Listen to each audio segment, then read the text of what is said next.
Hello. Welcome to the show about stuff, the Stephen Davis Show.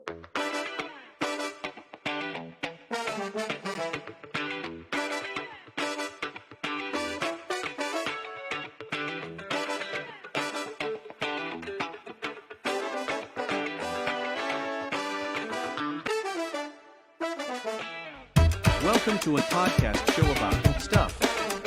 It's the show about stuff, the Stephen Davis Show.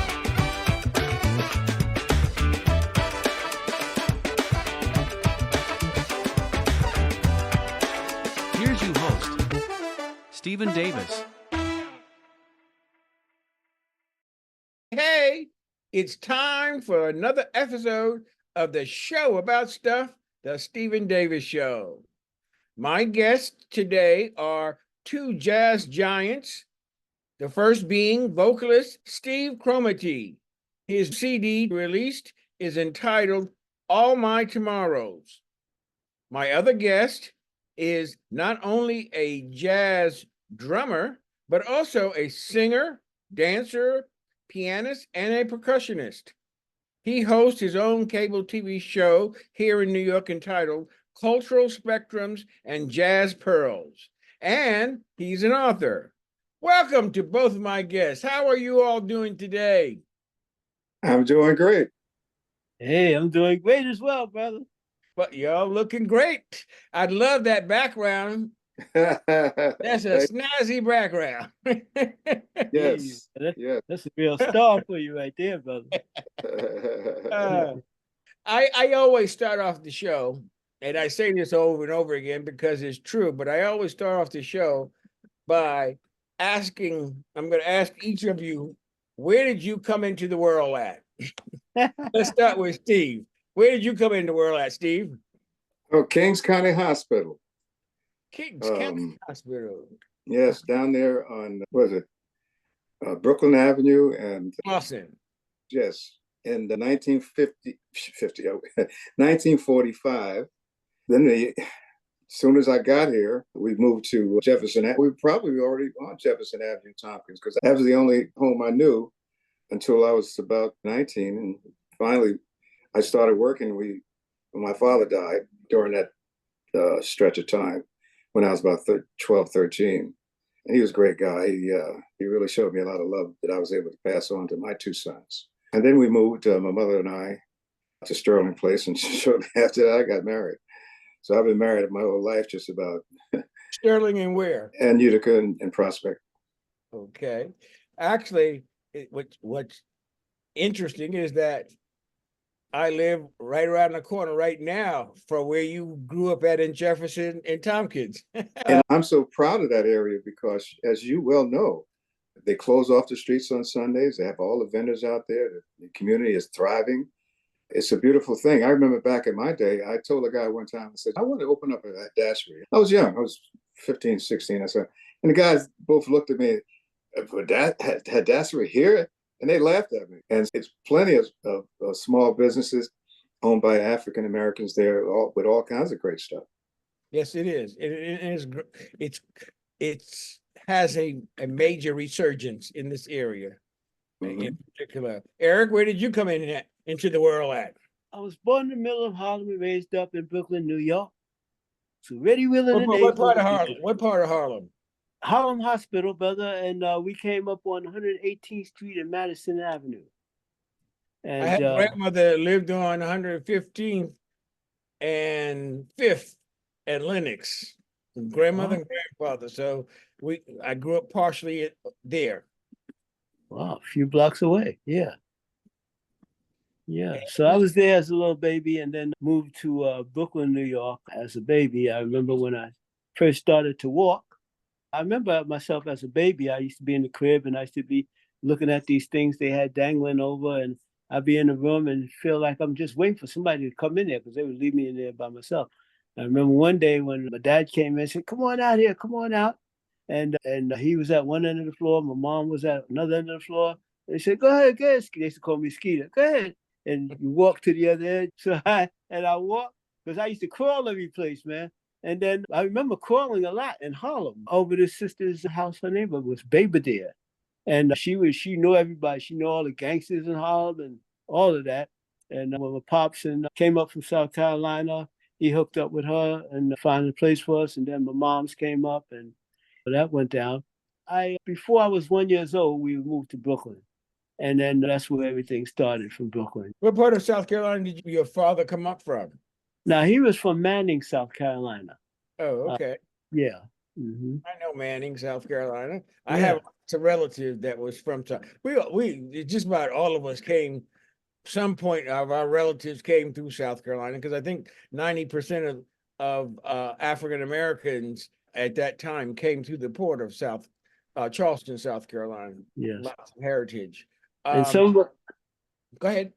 No, some of our people escaped to Edisto Island.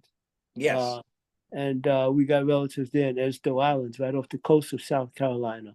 And of course, they call them Geechees. We Geechees. We eat a lot of rice. I eat rice every day, almost every day now. I had at the time, the president of Sierra Leone had wanted me to arrange a trip to that, because the Geechees came from Sierra Leone. So that he wanted to come through there. Mm-hmm. But he got deposed before it Oh, happened. Lord. Terrible. Steve, tell me about your schooling. Before I start that, let me just shift back for a minute. So I'm there on Jefferson and Tompkins. There was, at that point in time, there was Jack's Bar and Grill downstairs. I lived in the apartment building in the first landing above Jack's Bar and Grill. So as a baby, I'm hearing jazz. I'm hearing virtually Coltrane, Miles, and Nina Simone, people like that. I don't know who they are, of course, but that what seeped into my soul. And even though I didn't start this musical journey, it was delayed. Let's say it that way. But it's always been in me, and it started from that time. I went to PS 44 on Madison and Throop, between Throop and then it was called Sumner Avenue, which is changed. The name is changed now to Marcus Garvey. Yeah, it was everybody in the neighborhood. Don't forget, back in those days, the way I would describe it, there was not very much integration, but so everybody knew each other, and so you had the lawyers there, you had the doctors, you had sanitation, you had the bums. Everybody was there, but everybody knew each other, and it was pretty safe area, I'd say, because I grew up feeling safe. I've never felt the same in the community since I left there. That's been decades. So I have a passion for Bed-Stuy. Anyway, then I went to junior high school 258 on Halsey Street and Marcy Avenue. And those middle years were rough, because at that time we were not seeking the greatest aspect of our education, you might say. I had some behavioral problems back in those times. But anyway, I got through it, and without too much detail. And then I went to Wingate. Wingate I had a really good time in Wingate, and grew up at that point in time. And I want to talk to you about that a little bit, but I want to first say that when I walk out my door and turn to the left, I can see 258. Wow. Eric, where did you go to school at? I went to school at Nathan Hill Junior High School, 6 PS 32 Elementary School, and then Boys High. I was an unusual kid. I was very quiet. I didn't talk much, but I did all I did was read everything I could get my hands on. As a youngster, 8 years old, 9 years old, I was very immersed in Ralph Waldo Emerson and Henry David Thoreau. I had known much of their works, if not almost all. And then also I was a Shakespeare enthusiast. I read most of his works. We did a little stuff in junior high school with Shakespeare, and then when I was in high school, the final was on Shakespeare, and I knew everything, and I got 100 on the final. You were considered a nerd, huh? I was, and talking to people who didn't relate to where I was coming from, because I was talking all the stuff I had read. I remember also reading Stag magazine, and there was another one, and these magazines were for male adults. And I learned about courage, I learned about a lot of things connected with adulthood and males. And so at a young age, I was mature, and I knew what it took to go the full mile to do anything I wanted to do. So I always in my life had a plan that was like 5 to 10 years ahead. For example, when I started teaching, I want my first check, I bought carving tools for when I would retire. So hey, it was crazy. When I was in the third grade, I already knew I was going to college. I had read about it. I read about people in colleges and that. And here's something that I never told anybody, but I always was, there was these people, educated people, and they would do things. And I said, how could, that's ridiculous. And some of it was crazy, like mental. And then they were college guys. I said, oh no, I'm not going that way. But I always knew, and I was always very good in school. When I was in junior high school, I took this one test, and I remember I got the highest grade. But the teacher would never tell us what our grades were. I never knew what I got. All I know is one thing, it was a state test, I had the highest mark. So therefore, when we got to, I was in the ninth grade, the top class, to graduate, the teacher comes up to me, his name is Mr. Goldspinner. He says, oh, Eric, we couldn't give you the graduation award for social studies because this other guy, John, a white dude, went on this trip that you didn't go on. So therefore, we had to give it to him. So it didn't mean anything to me. I didn't even really know much about racism then. And it wasn't until 15 years later when I thought about that and thought about some other things that went down. I said, wow, this stuff was serious, what was happening to us as a people. So those are some of the things that I had went through. But while I was in junior high school, I started playing football every day. Now, the guys, I had two older brothers. So I had experience with them, and they always beat me up and banging on me. So I knew about older guys and dealing with older guys. So when we played football, the guys, I was like 9 and 10. And these guys were 18, 20, and 23. And I was tackling them and running fast and everything. I was just a little miniature beast. I wasn't big, but I was fast. And then we would have these, what do you call them? Battles. One side of the project against the other, sham battles, where you go, everybody's beating up each other, and you didn't hit anybody in the face, but you just go beat up. So I would go after all the guys who had reps who were supposed to be tough, and you should have saw they was running. And then I would get with some, and since I was banging with my brothers, I had these little, horse hoof fists, and I was banging with them. So I got this reputation. But my friends, the most interesting thing to me in my life is my friends always had this respect for me. They would come to me, they say, Eric, could you tell Julian to stop, not to bother me? And guys would come up to say, and Julian was a crazy dude. I looked down and said, damn, he is scary, yeah. And I said, Julian, man, don't bother Bootsy. And he said, okay, never again. And then when I was in the high school, this fellow became a judge. His name is Larry Martin. Larry? You know Larry? Well, Larry, yeah. very well. I think Steve knows him too, yeah. So Steve, we're in the high and we're walking around, and every time I saw Larry, he had the biggest smile. Hey, what's up? And I finally asked him, why was you always smiling so much like that? He said, I knew if the guys knew I knew you, nobody would bother me. I said, oh, Lord have mercy. And he told me this like 15 years later.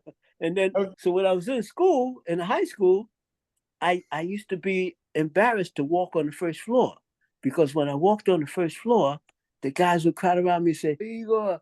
And I said, wow. But I didn't know how to take it. I was embarrassed, because when I ran track, I used to run all day. And then after practice, I would run more. And they started calling me, the guys from the boys' high basketball team would be downstairs.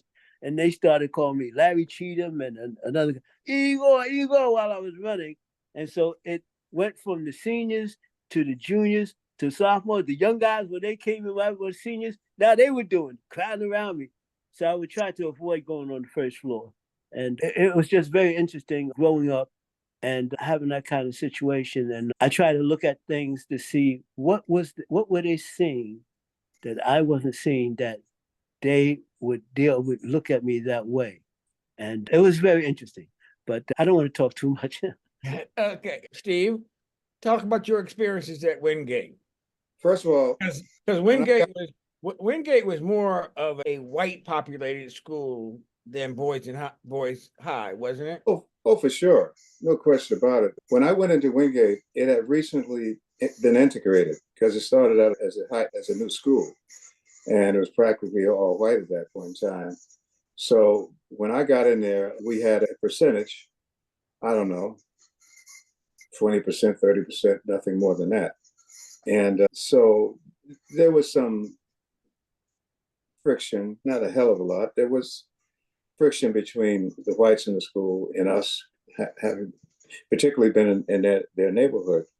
But we got beyond that, and I don't want to spend much time with that. But the funny thing about my transition from junior high school to high school was that, like I said, I had some behavioral problems in junior high school.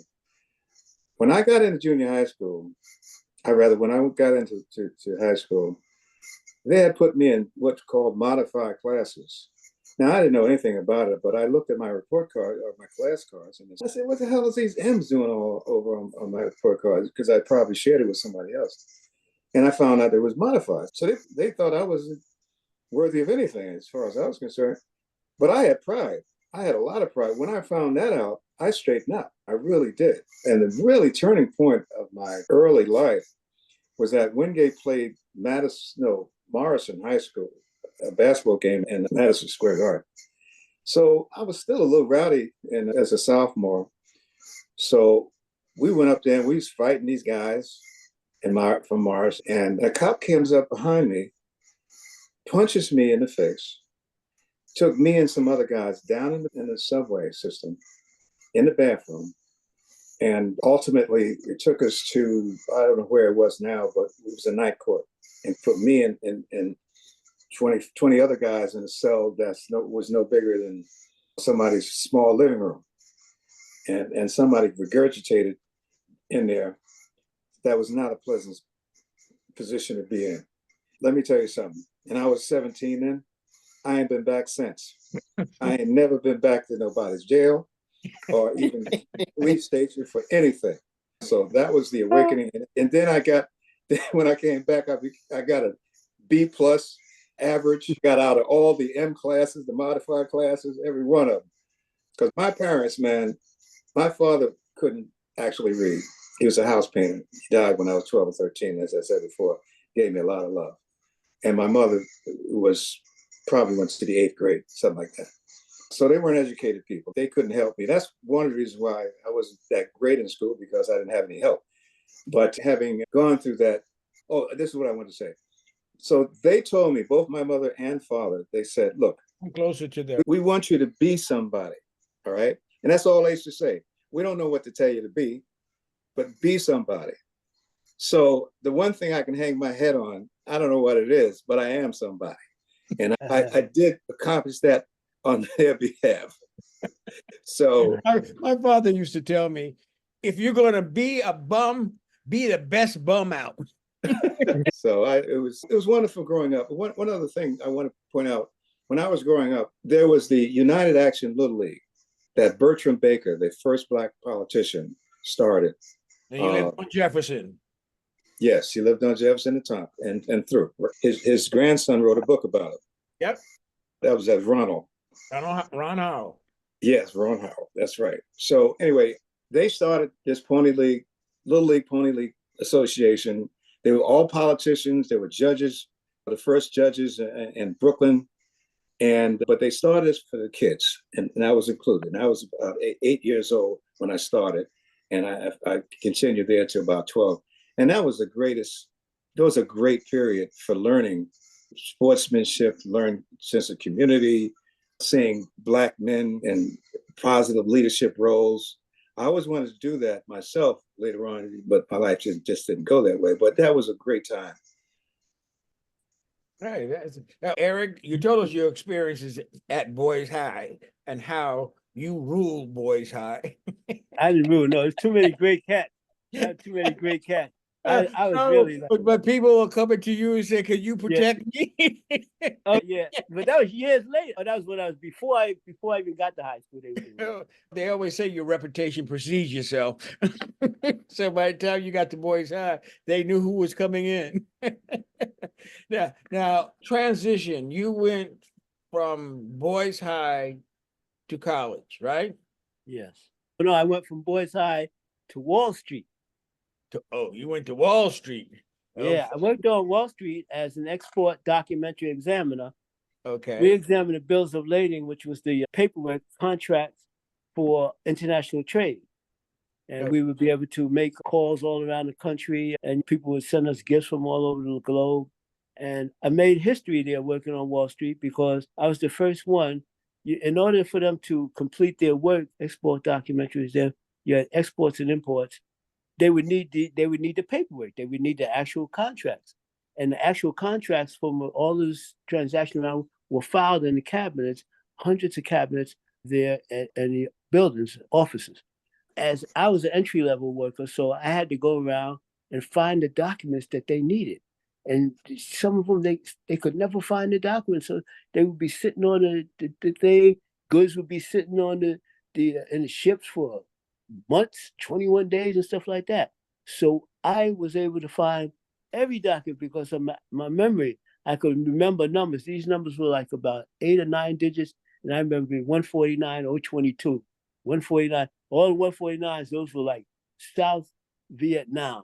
And those, because there was the most money being made because there was most risk going down in those areas. A lot of stuff was going down. Anyway, I did that. And then from there, I saved up enough money to buy a McDonald's franchise. And which was only like 3,000 or something, okay, back then, in 66. And then it went up to about $8,000. So I had enough money to buy it then. But instead, once I saved up the money, while I was there, I was going to Pace College. But then I had enough money, I took it and went to college, Southern Illinois University, paid my way through college. But they gypped me out of my, because you used to get a big sum of money every year they would give you. And they didn't give me mine, but I didn't care. I just wanted to get ready and get to college. And my whole idea of when I got to college was to get me a spot out in the woods, have all my books all around me, and do nothing but just reading. If I had to go to class, I didn't even think, let me just read all these things. And of course, it wasn't like that at all. When I got to Southern Illinois, I found out it was one of the top 10 colleges to go to have a good time. It was a party school. Oh, what was I doing there? Hey, man. But then I was partying, man. And our thing was party like a freak, 24 days, hours a week. But I did the partying, but then I would stay up late at night and do my school work. So I got out of college in 3 years. So I would take 21 credits, 18 credits, and they used to complain, no, you can't take that many credits. No. And I would just go to the dean, and the dean would look up my record and say, oh, yeah, he can take it. And that's how I got out. And everybody that was there when I got there, they were still there when I left. But because I felt I had to get my family, we had problems. I said, I can't be spending my life here in college, blah, blah, blah. I got to get back and help my family out. And so that was my thing. College was a great experience. But in college, I learned about life. I learned about the racism, history of racism, and all that kind of stuff. 1 mile away was it 12 miles or 1 mile? Yes, 12 miles away. We could see the lights on Friday nights. We could see the lights burning. Ku Klux Klan was meeting, and they were burning crosses. And so you couldn't walk at night because at night they would go coon hunting and try to run you over. We had one of the brothers there got hung in Cicero. He got hung, and all kinds of things were going on. We had Reverend Cohen and the Black United Front there in Cairo, and then on the weekends we would go in Cairo and boycott because they wouldn't hire blacks in the stores, but you could spend all your money. So then they start shooting at the blacks at night. Every night, I wrote a poem. Every night for 150 nights in a row, at night, they would just shoot in all the houses. The people had to go to sleep on the floor, and you had to sleep downstairs. And so that was in Cairo, Illinois, which is right near where we were. So that was the environment that we were in. And also it's the time of the Black Panthers, and also the beginning of the Africanism with the Kawaida and Mulana Ron Karango on the West Coast. I used to work with the Panthers, and we started the breakfast program. And those were the first times people heard about the breakfast program. And it was so successful, they started using it in schools. But also when this fella came down, he was the head of the Panthers at that time, and he came down, and then the governor and everybody. You know Bobby Seals. Hampton, Fred Hampton. Fred Hampton. He was the Illinois head. Yeah, from Chicago. And so he came down. As a matter of fact, I got in a fight with the leader of the Panthers because some flyers were supposed to come out saying, hey, he's coming down and we got to get it out to the students. And some of the flyers didn't get out. So he came to me and said, okay, we got to fight it out. So we had to fight it out. That's how they handled the situation. But he was the leader. He come out there in the library and went to fight. I said, no, man. So then we go out in front of the campus, in the middle of campus, and fight. I said, no, I can't. You beating up the leader. I had a boxing background. I won 11 and lost 1 in my record for PSA, for PAL. So I said, okay. So we go back into where the football field was, where nobody was at. So then we fought out there, and I beat him up to a pulp. But he was the leader. So I said, okay, man, I quit. That's it. He wasn't going to quit. So then he said, all right, we're going to go down to, he's going to go down and see this other cat, another brother who was about 4'11". His name was Hampton, call him. And I understand they fought for about 45 minutes. And they beat up each other. And that's how they handle issues when there was an issue in the Panther Party. But even though we weren't Panthers, we worked with them. So I want to ask, both of you all, but I first want to go to you, Steve, in terms of your getting out of high school.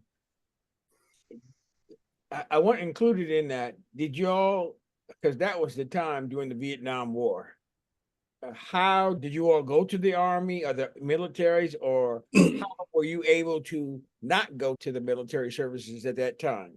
The interesting thing was when I graduated from Wingate in 1963, my head was set to have some kind of office job, not knowing what kind of job it could be. I had such little understanding of the work world in enterprise and in industry.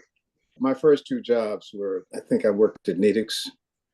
Oh, I did work at Nedick's, yeah, for a minute. And then I had, it's something called plaid stamps downtown. I remember that.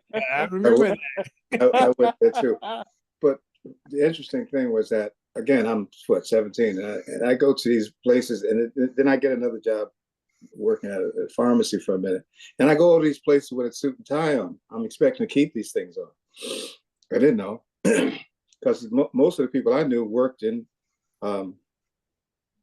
restaurants. And so I thought that's what I would be doing too. I didn't know. So anyway, my first job was at the health center on Eastern Park, on Troy, Throop Avenue and Madison, the department there. So that was my first job. And that was a suit and tie, because I used to go out and go to patients' houses and check up on them, because that was, back then, TB was a big thing. And so they used to call us lay investigators, those of us that did that kind of thing. And that was a great little job till I got married real early. So I had to leave that job, and I went to Citibank, worked for Citibank in a management training program. I didn't like that too much.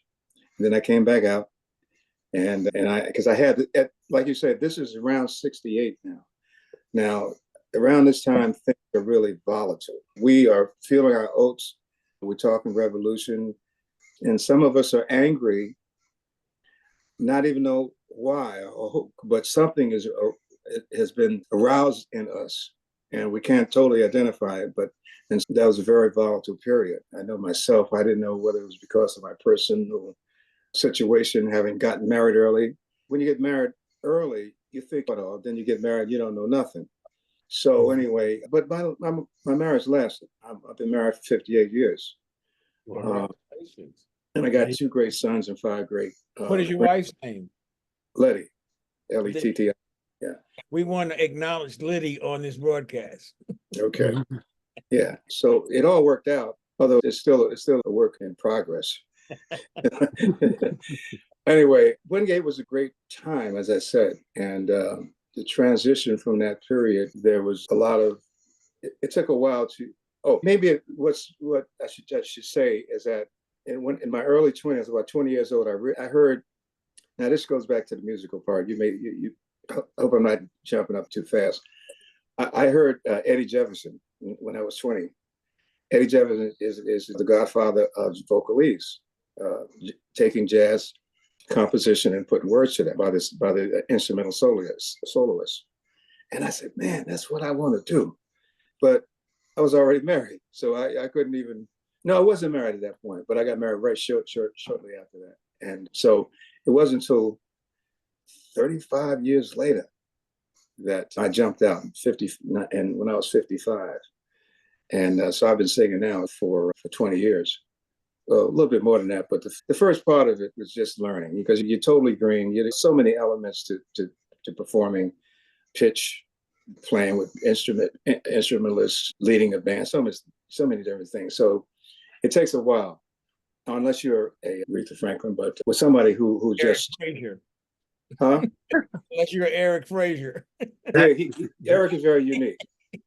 However, you either born a great singer, which not very many people are, or you nurture yourself to be a great singer. And that's what many of us have to do. And it's okay, because no instrumentalist does not have to practice. And so I finally learned, after not practicing adequately, to practice daily. And it makes a big difference. But now, were you in the military service? No, you know what? Let me tell you real quickly. So I'm working at the health department. It's probably 1965. So I go down to Whitehall Street, where everybody had to go at that point in time. All the men. So I go into there, and the guy tells me, go into the behind the curtain, and he says, jump up a few times. I go behind the curtain, and I jumped up as many times as you could in 2 or 3 minutes. I come out of there. The guy says, and he did just stethoscope with my heart. He said, man, you go home and you see your doctor, because you got a heart murmur, or something is wrong with you. And which I had a heart murmur. I don't know if he said that, but I did. And that's what got me out of going to Vietnam, because that's when all the guys were going to Vietnam in 65, 66, 67. No, I didn't have any military service, and I'm glad I didn't. How about you, Eric? Did you go? No, when they had the draft went up to 3,000 people. I was number 5. So I had to do something quick. So I became a conscientious objector. And that's how I got out. And I went before the review board a couple of times, and they said, you can serve you don't have to serve on a military shooting. You can serve as a medic. And then when they told me that, I switched the subject right away, and I said, oh no, I couldn't serve as a medic, because I knew a little bit something about the handbook. If the guy comes in there and his stomach is blown out and he's dying, and then another guy comes in and he just have a chipped fingernail, my priority is to take care of the guy with the chipped fingernail so he can get back out on the lines, and I can leave this guy to die. I said, I can't live with that. My religion, I was a member of the pianist, whatever it was, the Far Eastern religion, that didn't allow me to be involved with violence and everything. It was a real religion, but I was just BSing. And that, when they told me you could be a medic, when I came up with that other point, that was a deflection technique that I learned because I was going to the village to take, classes or sessions on when they call you in before the review board. They said, and I had wrote something, and they said, oh, you're not, your thing is not religious, your thing is political, because I forgot I had wrote something. And then when they said that, that's when I switched to that thing about you got to take care of the guy with the fingernail and this and that, and they were going, so they forgot. And anyway, so I got the whatever it was as a conscientious. My thing was, in terms of what you just said, is that medics get shot at too. Yeah, that's the other thing too. But I grew up. My father was in the military. He was in the military for 32 years. I always felt that I was in the military for 18 years. I didn't need to go back in again because I did that experience.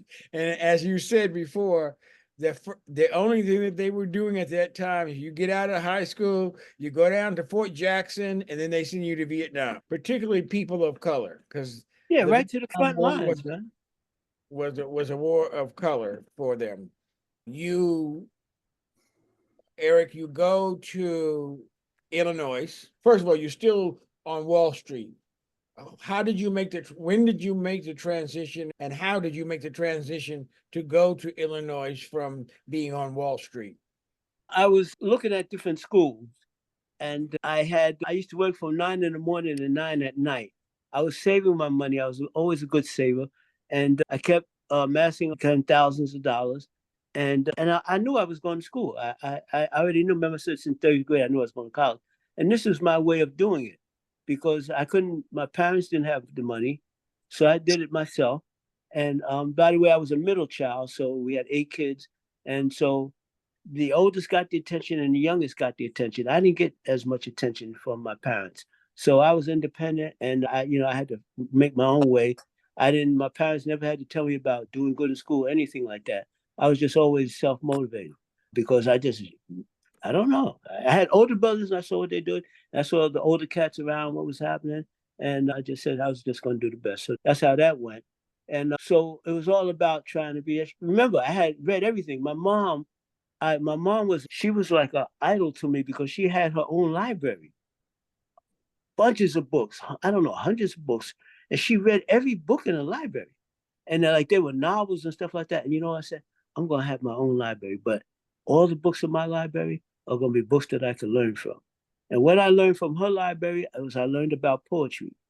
I learned about Rudyard Kipling and these other poets and so forth, and I learned about child, adolescence, growth, and development. She had that book in there. She had a couple of books. I read all those. And that helped me with my self-development and also with kids. With kids, I was excellent with kids. I had a lot of miracles with kids. I had a great time with kids. I spent 33 years. I only spent 8 years teaching. But in those 8 years, I had kids that didn't know how to read in the 7th grade, taught the kids how to read. I had kids that had all kinds of situation problems, made miracles with them. And it was just a beautiful, amazing thing.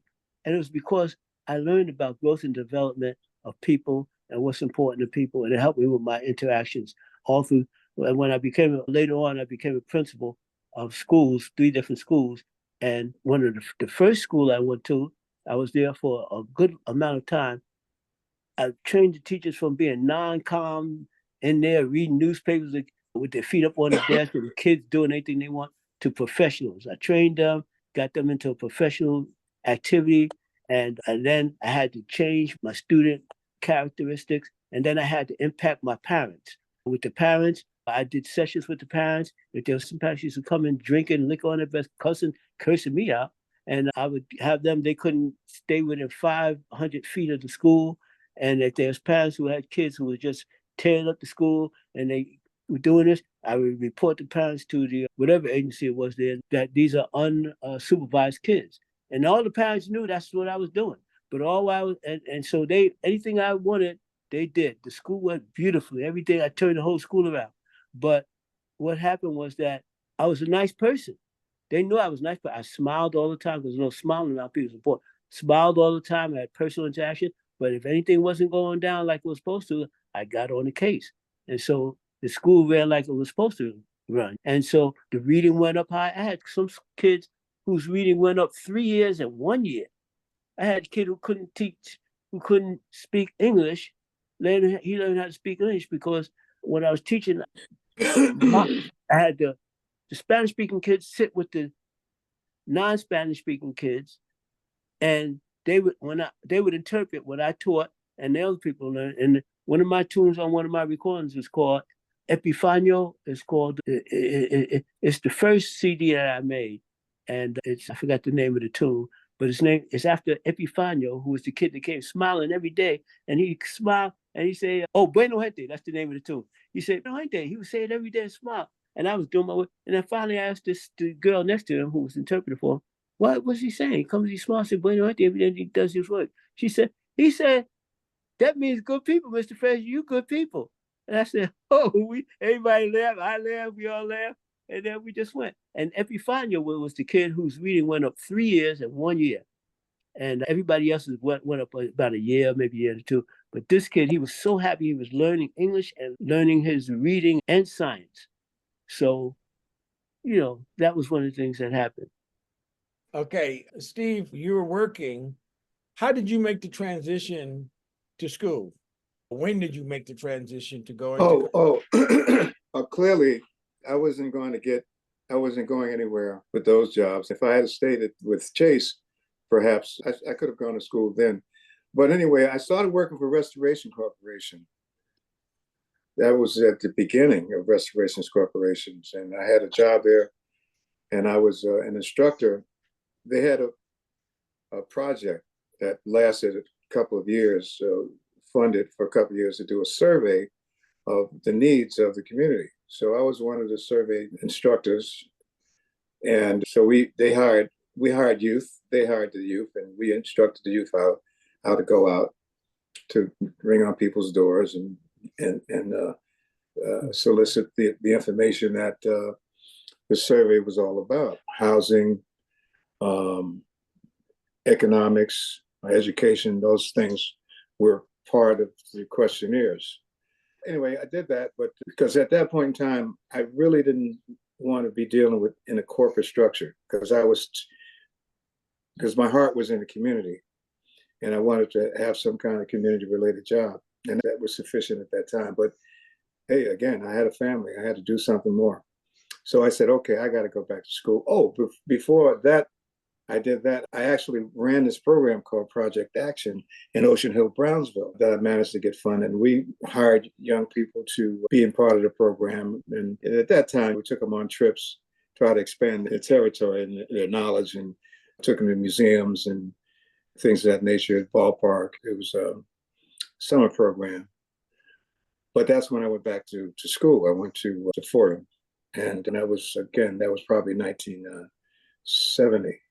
And Fordham was just something I had to do. It wasn't that I loved Fordham or I loved school at all. It was just something I knew that to elevate my position in life and not be limited by that my income would be limited by my education and my knowledge of the world.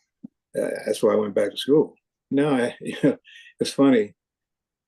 Both of my sons, they went away to school, Penn State, and my other son went to a school upstate. The name I can't think about right now, but he also went to graduate school. But the thing is that I admired people who could, like, and Eric and probably yourself, that could afford to, or took the opportunity to go away and have campus life, because I didn't have campus life. I was on the A train, going back and forth to Fordham and ultimately to NYU when I got my master's. So I got none of that real college experience, not really. And the people that I interacted with were fairly close in those years gone by. I don't know where any of them are, and they probably don't know where I am. That was a loss in terms of permanent connections that I know that folks that went to historically black colleges really have a serious advantage with that, because they make some lasting relationships that they can call on at any point in time to learn to understand. But my advanced education was fairly functional. It wasn't terribly emotional, just did what I have to do, get out of there, and then pursue a greater economic position. When you got out of grad school, did you stay at Restoration, or you went? Oh, no, I haven't. No, I'm sorry. Restoration, I was only for a couple of years. And after Restoration, before Restoration was at Chase Manhattan Bank, and then Restoration. And then I was running these community programs. I ran those for a couple of years. Really, like I said, Ocean Hill, Brownsville was part of it. And just, I might have been some unemployment at that point in time too, but ultimately it made out by doing various things. But anyway, when I graduated, ultimately I went with my master's, and I went to do my longest job, which was at the Port Authority of New York, New Jersey. And I spent 25 years. Oh, I forgot, before then I was working for the Youth Services Agency. That was a long job too. That was when, back in the day, and we had offices in various places, and we were counselors, we were youth counselors. And I remember one great thing happened recently, fairly recent, a few years ago. I was honored by Jimmy Eric that does the things on Saturday on in January. Jimmy Jimmy Holloway, Holloway. yeah, exactly. So I was one of his honorees, and I think Eric was too, I'm pretty sure. And three of the youth that I then counseled, they were about 10 years younger than me. And all three of them came to this event. I'm going to say, this was before the COVID. So I'm going to say it's about 2019. And I was so honored because they told me, said, Steve, you was our guy. He says, you're the one that we fashion ourselves after because of the way you handled yourself. He said, everybody else was faking it, or it was involved with some underhand stuff or drugs or whatever. And so he said, you played it straight, and we understood it. That's the way one way of navigating this life. And so they came to that, and that really made my day, made that period, and made me understand that you don't know who's watching you, especially young people. Sure.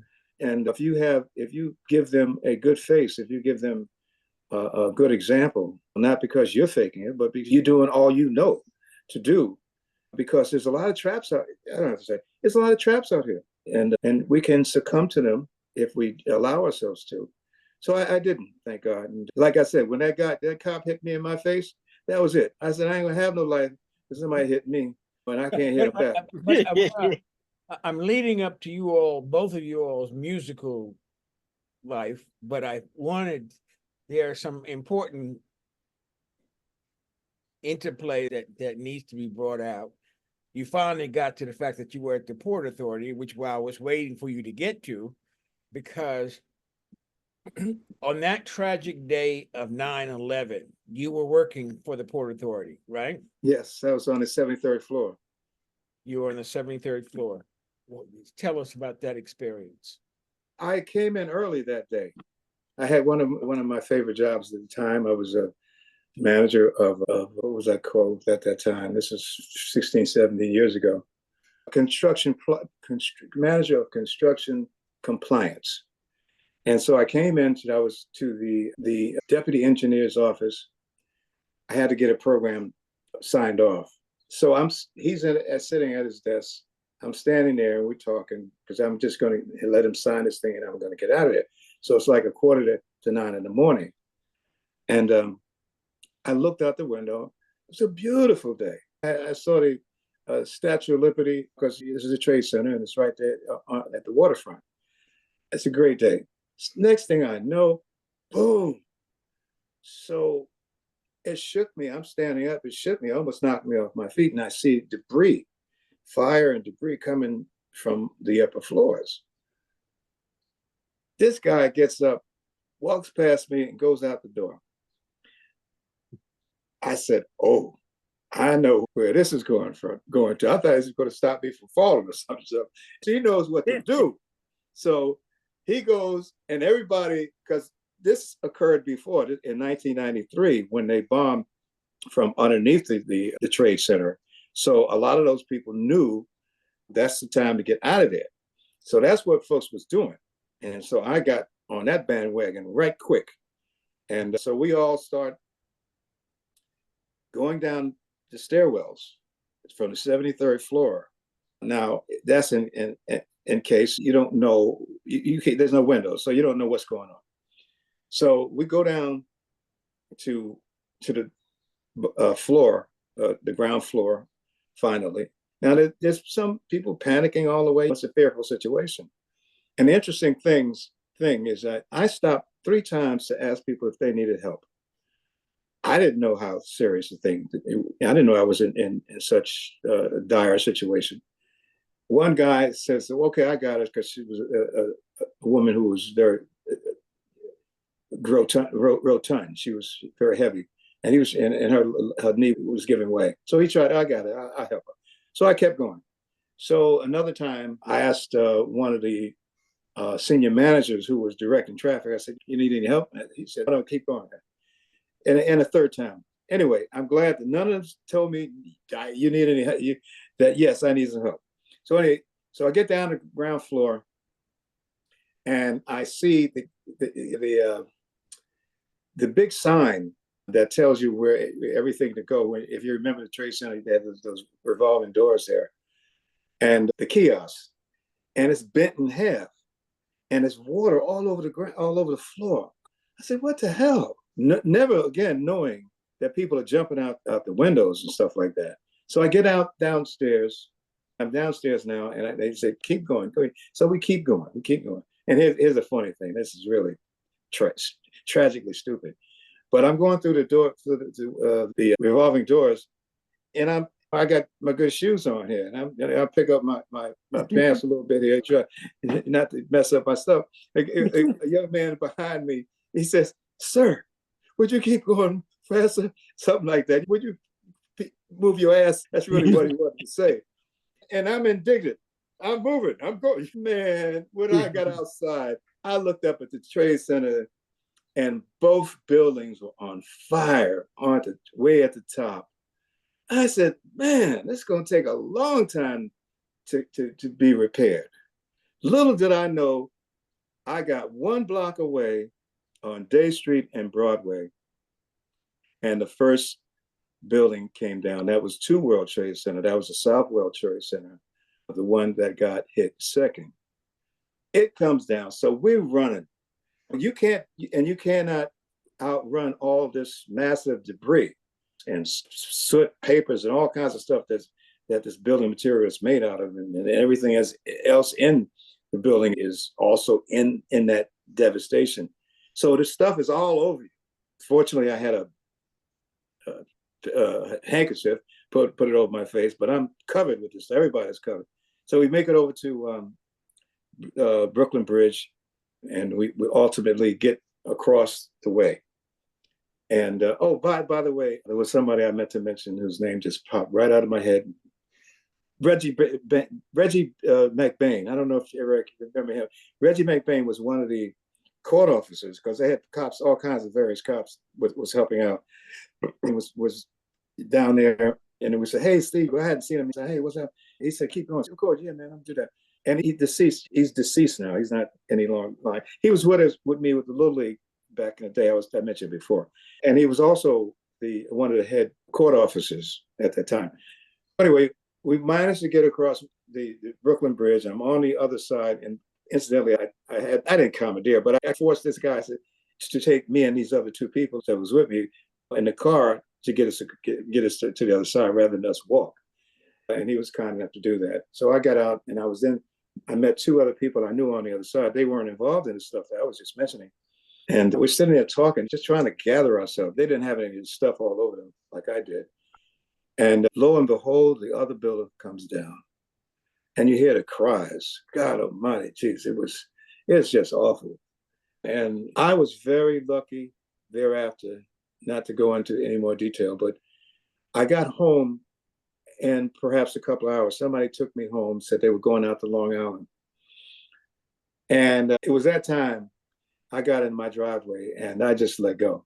My wife, she saw me, and I just let go, because I thought that I was thinking about all those people that lost their lives, and it was very emotional. I was very emotional during that moment, and then I couldn't talk about it for a whole year. I couldn't talk about it because it's just who needs to relive that stuff? Right now, I'm feeling just a little bit, simply because I'm talking about it graphically, but I couldn't talk about it anyway. That's what happened, and God is good. I'm still here. I'm so thankful to Him that every year, when you have the roll call for people who died in the Trade Center, and my name is not mentioned. That's a blessing. That's a blessing. Wow. Eric, you graduated from Southern Illinois, and I know you jumped ahead in terms of being a principal, but in between, you went to Columbia University for your master's? Yes, and a couple of masters and all the coursework for the doctorate. I kept getting offered different jobs, and I never did finish my doctoral thesis. So that's why they can't officially call me doctor, but in the academic world, people will call me doctor, because all the coursework was done, but I don't use it. And I was working, and then I took a leave of absence. I was a teacher, and I took a leave of absence, and I spent about a year, maybe a year and a half, getting 2 master's degrees. One in administration and supervision, how to run a place and then how to supervise people. And then the other one was in policy decision making on how to make organizational decisions and what's all necessary. And that became, and I read everything. Not only did I read what was in the book, I read all of the books would have little notations at the bottom. I read all those notations, even to the point where one of my courses, everybody was talking one way. I was talking a whole nother language because I was reading. A lot of people weren't even reading. Professor stole my book. How can I have my book for? And he took that book and he saw it was underlined and all this shit. And then that's where they said, you can get a scholarship. You should go down to the office down there and go ahead and check it out. So I went down there and they said, yeah, take anything you want. I took every course they had in all the graduates in that area. So then eventually I got my book back. He had one of the teaching assistants take it, and then they checked me out. I was speaking a different language because you have all these different people. They run schools, they're in schools, this and that. But I'm wondering what the hell they doing. Was they paying attention? Did they don't know what they're doing? And you got a whole city of people, you know what I'm saying? But when I finished, anything in education that needed to be done, I could do it. Any finances, any forecasting, any planning, any training of teachers.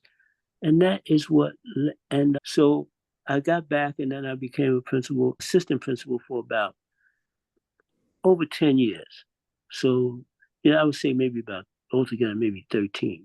And then the rest of the time I spent as a principal, which was about 5 years in total. And after which time I retired. But when I retired, I didn't want to see a school. I didn't want to see kids and nothing. Because, I did that for 2 years. And if I saw kids and teachers, I looked the other way because it was a whole bullshit kind of thing to me. And the reason why I retired was because I had superintendents. First of all, they had a whole thing. Most of the time, superintendents were women. There's only 2 superintendents that were men, Black men. One was Lester Young in Brooklyn, which Steve knows him. Yeah, his father was great jazz. Yes, I know Lester very well. Oh, okay, yeah. Yeah, and the other one was a brother up in Harlem. And otherwise, I was a threat to all of them. They couldn't have me in there working in the district office because people got to start saying, oh yeah, who's he? Because the average lifespan of a superintendent was like about 2.5 years. Then they fire you and get somebody else.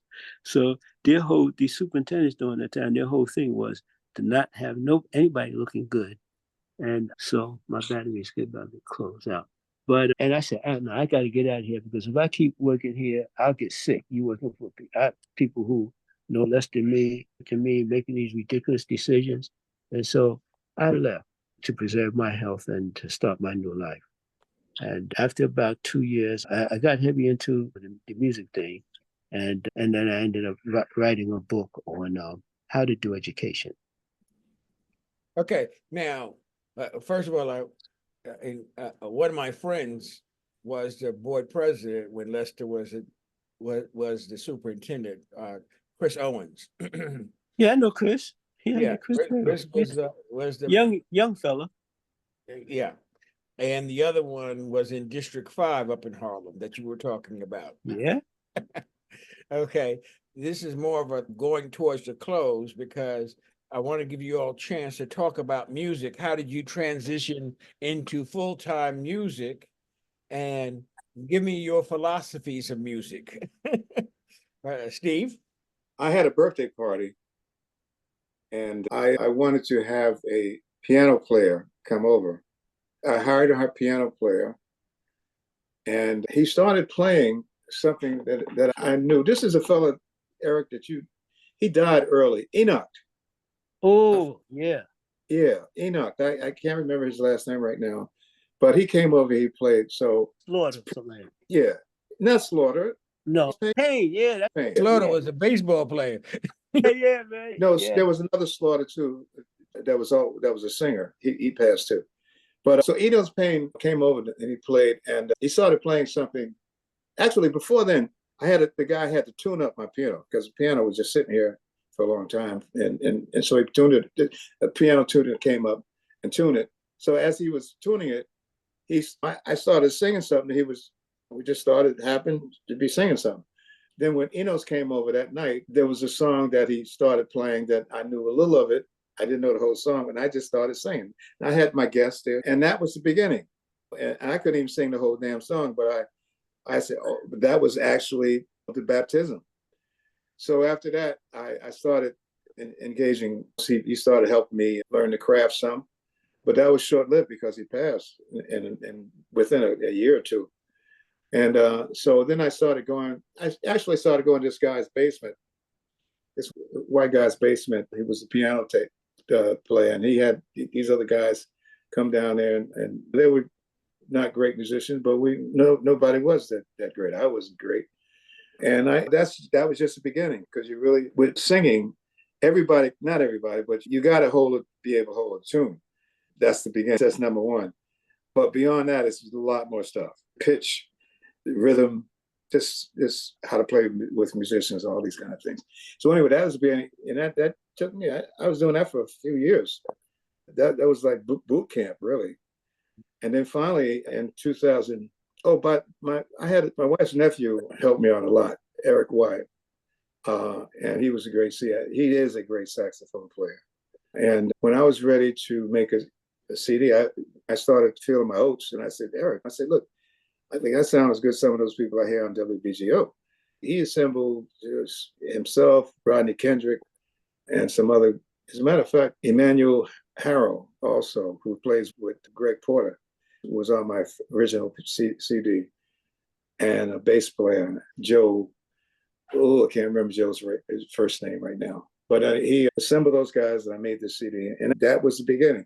So then after that, I finally started to get some gigs here and there and be public about it, because before then it was just all groundwork.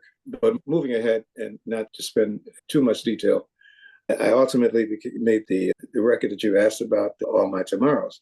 Now, by that time, I knew what I was doing. I knew what I wanted to do. I knew how to arrange the records the songs that in a manner that would best be suited for the greatest impact, and did all that together. And I had Patience Higgins on there.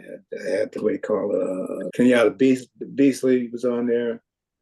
Eric White was on there, and let me see who else was on there. I want to just mention real quick. Oh yeah, Daryl Green was up on bass, and Marcus Persiani on the keyboard. And it's still a good CD. You know why? Because I like it, and I'm my greatest. That's all that matters. More than that, I'm my greatest critic, and if I like it, everybody should like it. If they don't like it, that's okay too. But that's that. And so now I started getting gigs with singing on major platforms like Mittens, Smoke, but the pandemic slowed me down a great deal, because for those almost 2 years, it was empty. A long time you couldn't go out, play, you couldn't sing. People were afraid of catching the COVID and stuff like that. So I'm getting back. But it did impact me. It slowed me down seriously.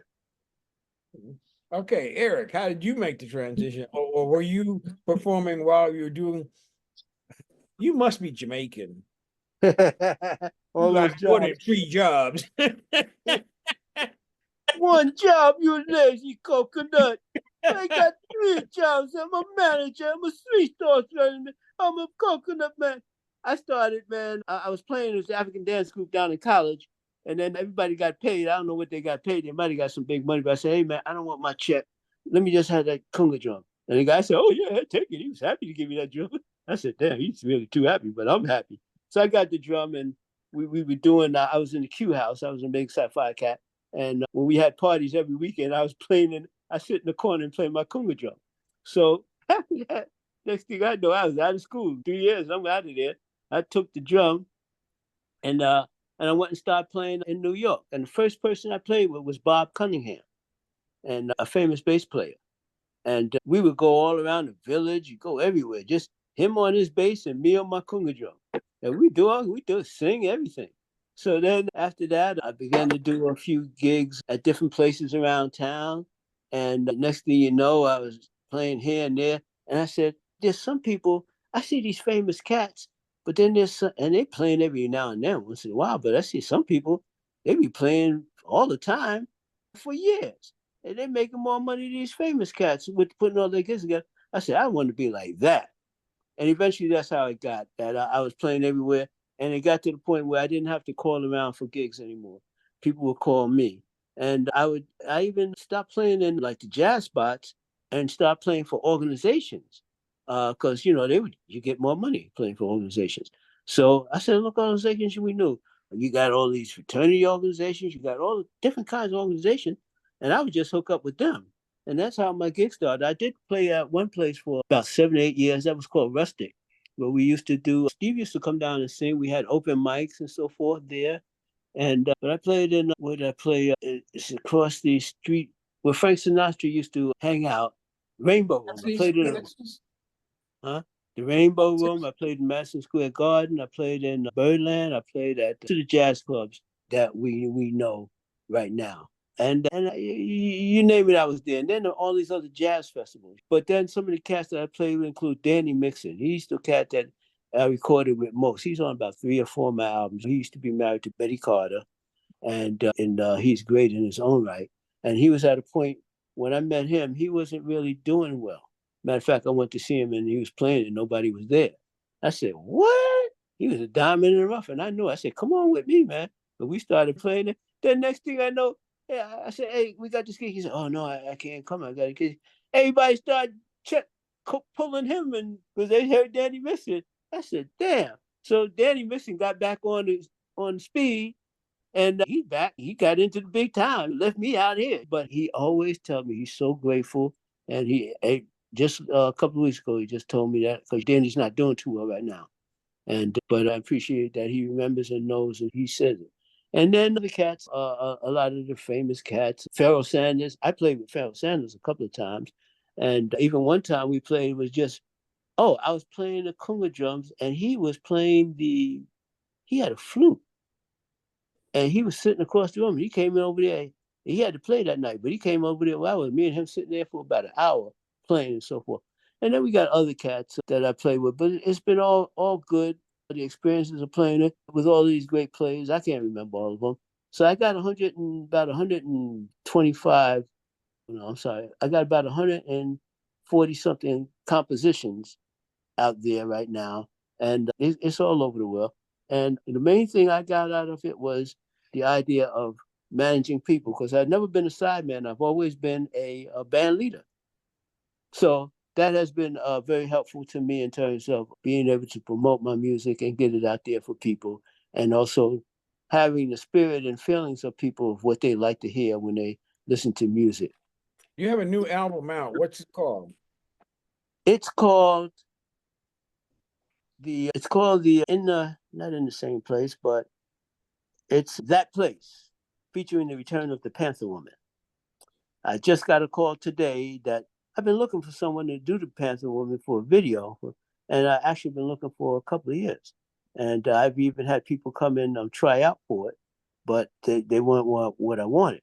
I heard from somebody today that they saw someone who could be Panther Woman, and we'll do our video on it. And that one now, actually, I have a little thing going on now where I had to hire someone to have it help me put it out electronically all across the globe. Okay, now each of you, short, very small, very small. Tell me where you're gonna be at. Oh boy. Next. Steve? Oh, okay. Yeah. Okay. My next gig is yet to, well, yes, yeah. My next, it's not really a full-fledged gig. I forgot to mention my dear friend who just passed, Rob Crocker, the host for WBGO. On Monday, the 24th, they're having a memorial for him. And I'll be one of several, at least a couple of other singers that will sing a dedicated song to him. And since I know Rob very well, we grew up together around Tompkins Avenue, where I came from back in the day. So I can speak to some personal things about him. So that's the next thing I have in publicly. After that, I'm looking for my next gig. So if anybody wants to hire me, I'm ready to go. I want to just mention two other things in passing. Back in the day, I spent a lot of time in hosting a monthly jazz spot at Two Steps Down. Remember Two Steps Down? I used to live I had a house right around the corner.